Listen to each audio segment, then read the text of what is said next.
नमस्कार, आपण पाहत आहात एक्सक्लुझिव्ह न्यूज 24। मी बालाजी जगतकर, बीड येथून।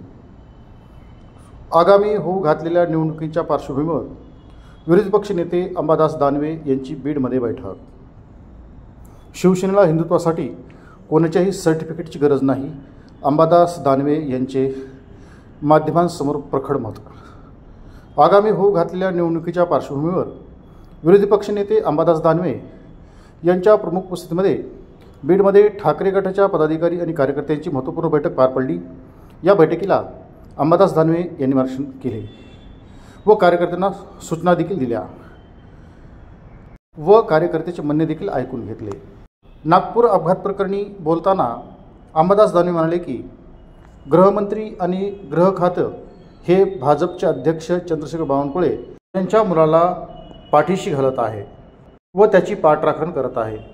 कायदा हा सर्वांना समान असतो, मग तो भारतीय जनता पार्टीच्या मुलाला असो की कोणाला असे मग का पुण्यातील कोरसे कार प्रकरणातील आरोपींना असो, गृहमंत्री बावनकुळे यांच्या मुलाला तोच कायदा लागू करावा, नाहीतर गृह खात्यासमोर आणि फडणवीसांसमोर ही परीक्षा आहे।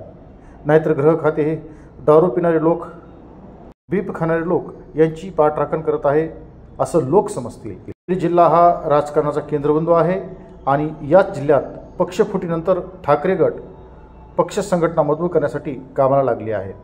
आज विरोधी पक्ष नेते अंबादास दानवे यांनी बीडमध्ये बैठक घेतली आणि येऊ घातलेल्या निवडणुकीच्या अनुषंगाने कार्यकर्त्यांना कामाला लागण्याचे आदेश दिले आहेत।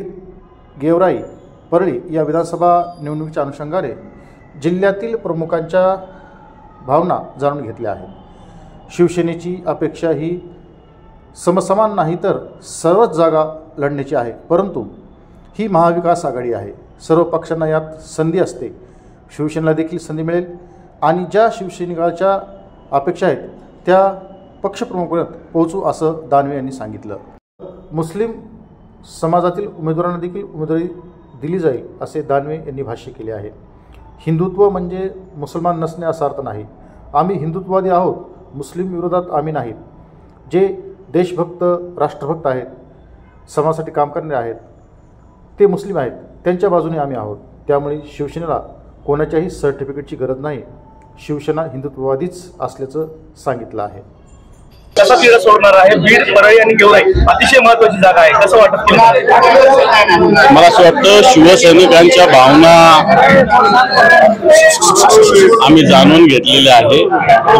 शिवसैनिकांची अपेक्षा समसमान्य सगळ्याच लढण्याची असते, परंतु ही महाविकास आघाडी आहे, सगळ्या पक्षांना याच्यामध्ये संधी असते, शिवसेनेला सुद्धा निश्चित संधी आहे आणि जी शिवसैनिकाची अपेक्षा आहे ती निश्चित पक्षप्रमुखांना भेटून ही अपेक्षा पूर्ण करण्याचा प्रयत्न आम्ही करू।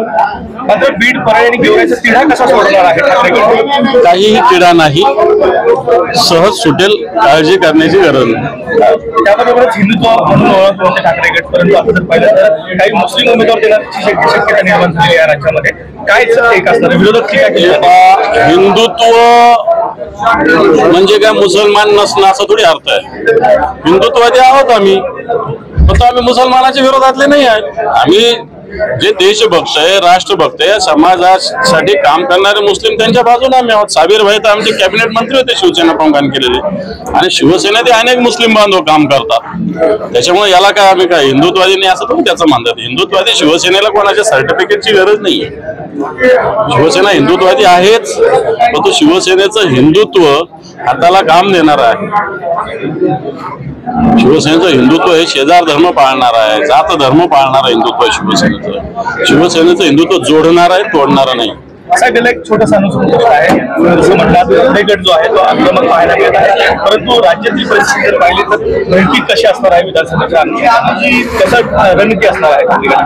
फक्त रणनीती काय टीव्ही समोर किंवा तुमच्या चॅनल समोर थोडी जाहीर करत असतात, ते अंमलबजावणी करावं लागतं। तुम्ही सांगितलं, तुमच्या भाषणात सुद्धा सांगितलं की कोणाची जहागीर नसते, बरोबर आहे ना। जिल्हा, कोणताही जिल्हा कोणाची जहागिरी नसते। सामान्याच्या सामान्य माणसाने क्रांती केली या महाराष्ट्रामध्ये। मोठे मोठे कारखानदार, मोठे मोठे धनाढ्य लोकांना साध्या लोकांनी निवडणुकीत पाडलेलं आहे।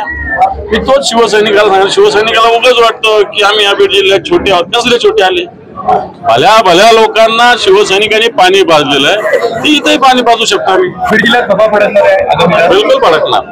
नागपूरमध्ये जनरलची घटना समोर आलेली आहे. बावनकुळे यांच्या मुलाचं नाव काढले आहे, मात्र अद्यापर्यंत एफआयआर मध्ये नाव नाही. मला असं वाटतं गृहमंत्री किंवा गृह मंत्रालय भारतीय जनता पार्टीच्या अध्यक्षाच्या मुलाला पाठीमागे ठेवतायत, त्यांची पाठराखण करतायत. कायदा हा सगळ्यांना समान असतो. तो भारतीय जनता पार्टीच्या नेत्याच्या मुलाला असो की पोर्शे कार मधल्या पुण्याच्या मुलाला असो, सगळ्यांना सारखा कायदा असतो. बावनकुळेंच्या मुलासाठी सुद्धा तोच कायद्याची गृहमंत्र्यांनी अंमलबजावणी केली पाहिजे. मात्र गृहमंत्र्यासमोर ही परीक्षा आहे. नाही तर गृह खातं हे मला असं वाटतं निव्वळ अशाच पद्धतीनं अशा दारू पिणारे लोक, बीप खाणारे लोक यांच्या पाठीराखे असं लोक समजतात.